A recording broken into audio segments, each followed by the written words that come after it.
မြတ်စွာဘုရားရဲ့အယိုးတွေဟာခုတာမန်လူတွေမှာဘယ်လိုရှိတော့ဆို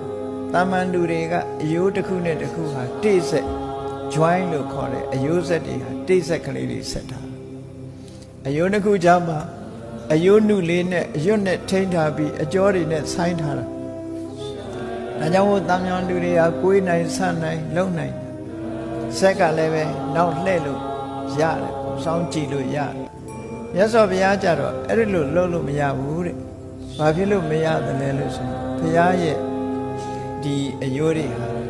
ခွင်းဆက်ကြည့်တယ်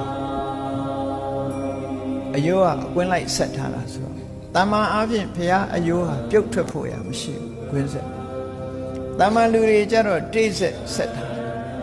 ပိစိကဗုဒ္ဓတွေကြတော့ဂျိတ်ဆက်လို့ခေါ်တယ်တစ်ခုနဲ့တစ်ခုကုတ်ပြီးတော့ချိတ်ထားတဲ့သဘောမျိုးဆက်တယ်ပိစိကဗုဒ္ဓကချိတ်ဆက်တာမန်လူတွေကတိဆက်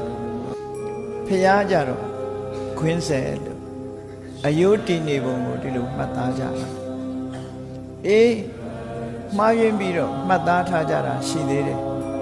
ယဟန္တာဖြစ်လို့ရှိရင်ဂျိတ်ဆက်လို့တချို့ကမှတ်ကြယဟန္တာပုဂ္ဂိုလ်ဆိုတာအယိုးနဲ့ပတ်သက်ပြီးထူးခြားမှုမရှိပါဘူးတာမန်ပုဂ္ဂိုလ်တွေလိုပဲတိဆက်ပါပဲထူးခြားတဲ့ပုဂ္ဂိုလ်ရှိရင်တော့အဲ့ဒါဟာ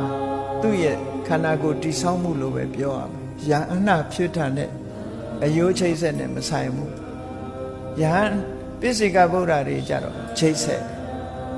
မြတ်စွာဘုရားကြတော့ခွင်းဆက်တာမန်ပုဂ္ဂိုလ်တွေဉာဏ်တဲ့ပုဂ္ဂိုလ်တွေအားလုံးဟာတိဆက်လို့ဆိုပြီးတော့စာပေကျမ်းကမှာဒီလိုဆိုထားတယ်